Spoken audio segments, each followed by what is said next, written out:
यवतमाळच्या संविधान चौकात ठाकरेंच्या शिवसेनेनं आंदोलन केलंय। शेतकऱ्यांच्या कर्जमाफीच्या मागणीसाठी हे आंदोलन करण्यात आलं। शेतकऱ्यांना कर्जमाफी करा, तीव्र आंदोलन करून असा इशारा देखील देण्यात आलेला आहे।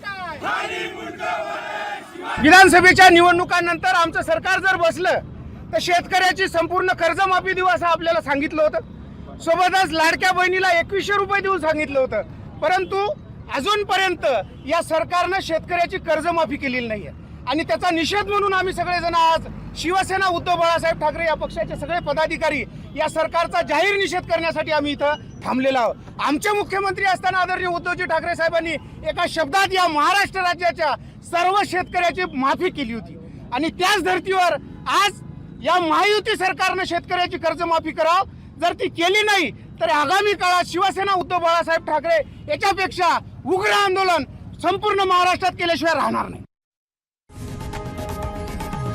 लोकशाही मराठी ऐका, पहा, जागरूक रहा।